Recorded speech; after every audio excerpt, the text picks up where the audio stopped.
My name is Becky Cooper. I'm the Operations Director for Peace Action Wisconsin. But more importantly, I'm a mother of 4, and I've spent most of the last 10 years as an education advocate, pushing for public schools to get the funding and respect they deserve. Over 10 years, I've seen the little nicks and scrapes to school budgets turn into gashes and lacerations. While teachers are doing the best they can with an injured system, Paul Ryan wants to perform massive amputations, cutting 47%, almost half of federal funding for education and training programs. That's half of services cut from special needs and gifted and talented programs, half cut from art, music, and technology, half cut from the Pell Grants that make college possible for low-income students. Cutting half of funding means it will be literally impossible for teachers to effectively work with their students, turning our schools into standardized testing factories. Meanwhile, our elected officials will lament our kids falling further and further behind our global counterparts. But here's what you really need to know.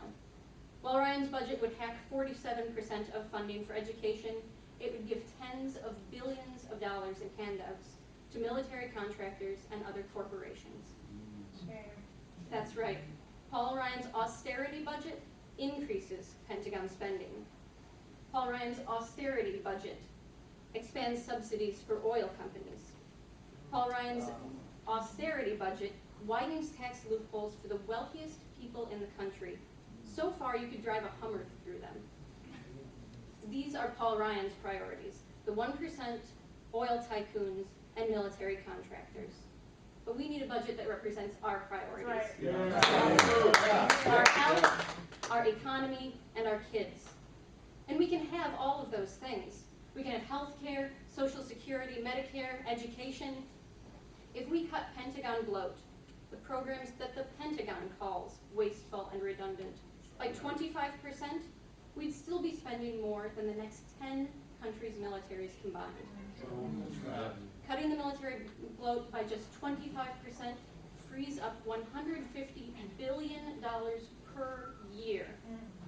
In other words, if we stop destroying other countries, we could rebuild ours. All right. We know our country can do better. Paul Ryan's budget guarantees economic failure for generations to come. A budget that focuses on peace, education, and security for all ensures a path to prosperity for everyone. And that's the kind of leadership our country needs. Yes. All right.